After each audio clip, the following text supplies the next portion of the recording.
been 3 decades of tubular spine surgery, and in the last 3 decades, we all know that tubular spine surgery has grown leaps and bounds, and it's established itself as one of the leading techniques of doing minimal access techniques. Not only has it been adopted by more surgeons in the past two decades in India, but a larger number of pathologies, a varied amount of pathologies have been treated using minimal access technique, making it the most versatile MIS technique. Also, tubular surgery has been the one to inculcate or adopt newer technologies, advances in technologies like 3D imaging, navigation, robotics in its wholesome, not just for putting screws, and as we are going to show, as we already know. But so with all these things happening, we can only be excited about what is the future of tubular spine surgery. It's a cartwheel that has started to roll and is only gaining speed as the days progress. But also there is a lot of skepticism that whether tubular surgery has reached its saturation. Is there anything more that we can do with tubular spine surgery? And also especially with endoscopic spine techniques picking up and endoscopic spine surgery claiming and aiming to replace the king's seat in the hall of MIS.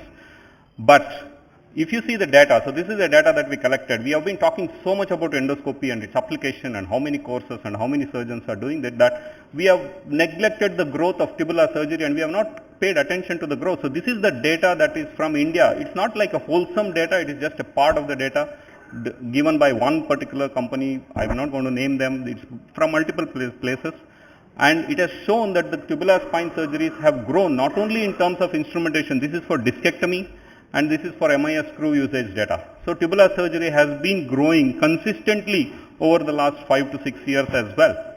Now we know that there is an adoption cycle for any new technique, right? So where do we stand on this adoption cycle as far as tubular surgery is concerned? So there are innovators among here, senior people who started doing tubular surgeries way back more than 2 decades ago and who have still been continuing to do that. There have been early adopters like many of us who have been starting to do these surgeries almost more than a decade ago and who have been using these for a varied amount of pathology and treating multiple cases using these techniques. And together this group has experienced hurdles, they have come across complications, they have tried to handle it and they have crossed the chasm of adoption cycle that is there. And now majority of the early adopters or the whole early majority, many young surgeons who are trying to adopt tubular surgery, trying to treat more and more pathologies using this particular technique.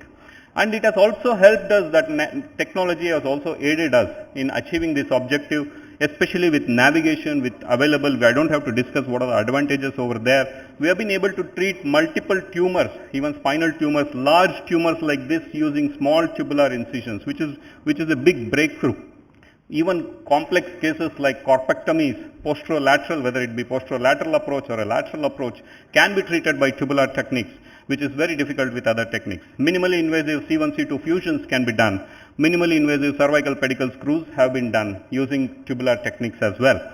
So these are the advantages of minimal access techniques. So what started off as using minimal access or tubular techniques for simple discs, simple fixations, or simple cervical laminophrenotomy has today expanded its indications to include complex fusions, multi-level, high-grade listhesis, lateral approaches for deformities, corpectomies and fusion, MIS pelvic fixations, C1, C2, cervical multi-level decompression for degenerative cervical myelopathies, lateral mass as well as minimal invasive cervical pedicle screw fixations, and also spinal tumors. Intradural work is being done using these tubular techniques.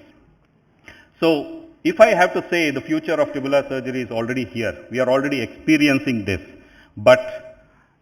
and this is the fully equipped spine suit which we always talk about, and many surgeons here are using this, but now robot is coming big way into the picture. Now, is the function of robot only to put screws?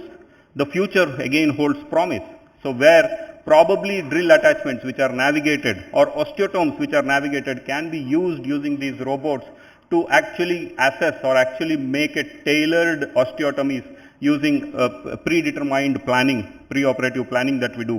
AR and VR, we have heard some 2-3 talks in this entire conference where you can see that in the future using these techniques to avoid radiation, to minimize exposure, to reduce to operative time, we can use these techniques to even to put pedicle screws. But what does the future need? Is it just about technology? Is it just about talking about what technique we are going to use, how we are going to use this, for which pathology are we going to use it, or is it much more? So we know that the new principles that are coming in also have to be equally adopted. It is not just about adopting a new technology, not just about adopting a new technique, but we have to understand the basic principles of which fusion method to choose if you are doing that, to identify the balance parameters that have been proposed, to respect these parameters, these basic principles while achieving these kind of surgeries, whether it be from a posterior approach through an MIS T-lift procedure, whether it is through a lateral approach. So to choose the right technique for the right case also, and this has not to be done by a small majority of surgeons, but this has to be adopted by the larger majority. And this is how we are going to progress and select whether a posterior, a lateral or an anterior approach is the best way to treat this case, not only by a few, but the majority. But as we know, minimally invasive surgery is only part of improving clinical outcomes and improving the patient experience. We have been talking about this for a long time. So what is changing? We also know that awake spine surgery is coming in a big way, which improves the clinical, which decreases perioperative morbidity, improves and or fastens the clinical recovery even further. Daycare spine surgery especially is possible with adopting minimal access techniques like this, and to inculcate enhanced recovery after surgery in these patients, which is a more comprehensive patient management. And as you can see, minimal invasive surgery plays a part, albeit a major part. It plays only a portion of what could actually enhance patient recoveries after surgery. So I would say that the future of tubular surgery is not just one surgeon doing or few surgeons doing multiple pathologies with a tube. It is not even about all of us trying to do only a few cases like discectomy, decompression, single level fusions using the tube. It is the future should be ideally for majority of the surgeons to inculcate and this technique, and with easier access to technology, use this for treating a varied amount of pathologies, the larger amount of pathologies than that is possible with any other minimal access techniques.